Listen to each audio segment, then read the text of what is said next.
Language is an important part of human life. Through language, we communicate, build social relationships, and express our identity. However, language is not fixed. It continues to change in response to developments in time, technology, and the ways people interact.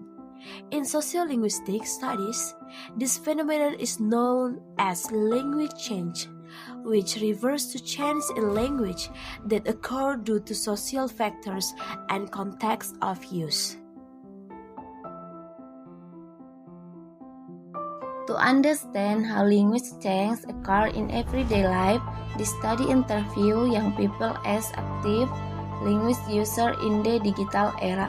The informants were given the same question to see how they interpret the change in the language they use.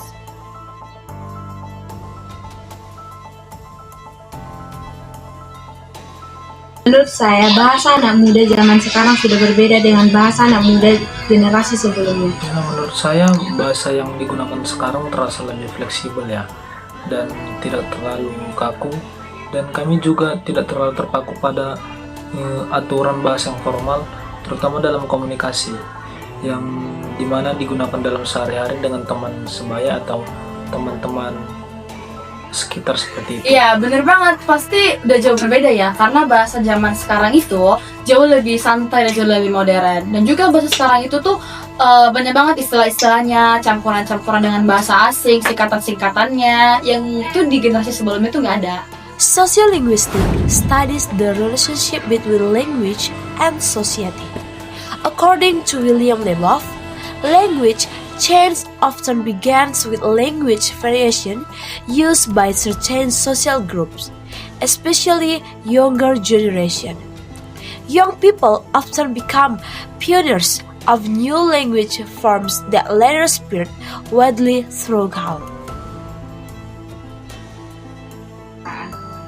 Media sosial sangat memengaruhi perubahan ini karena kami sering berkomunikasi lewat chat dan berkomentar. Aku sadar ikut bahasa yang berubah, terutama di lingkungan pertemananku pribadi. Kalau teman-teman pakai bahasa tertentu, rasanya aneh sih kalau misalnya kita nggak menyesuaikan dengan mereka. Jadi secara nggak langsung, kita menyesuaikan supaya tetap terhubung dan bisa diterima di dalam pertemanan mereka.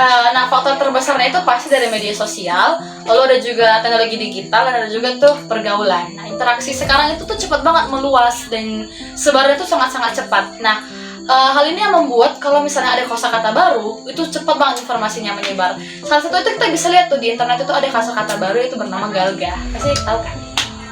Kebiasaan ini muncul karena dampak dari komunikasi digital yang menurut saya karena kecepatan dan kepraktisan juga ya, sehingga penggunaan bahasa yang ringkas dianggap lebih efisien. Meskipun begitu, kami tetap mampu menyesuaikan bahasa kami di mana tempat kami berada, maupun berbicara dengan orang tua, dengan teman, ataupun dengan guru, seperti itu. Social factor causing language change. Language change does not occur randomly, rather it is influenced by various social factors, including the first generation. Young people tend to create and adopt the language form to build group identity. The second, technology and social media. Digital media accelerates the spread of new words, abbreviations, and language styles. Third, identity and solidarity. Language is used to show closeness, group membership, and social position. For social context, the forms of language used differ between formal and informal situations. This concept aligns with the ideas of Delheims, who emphasizes that understanding language must always take into account the social context in which it used. Example of language change in everyday life: the emergence of slang and viral words, the use of abbreviation in digital message, shift in the meanings of certain words, the use of emojis as subtitles of verbal expression. The use of emojis as subtitles of verbal expression. These examples show that language adapts to the communication needs of society.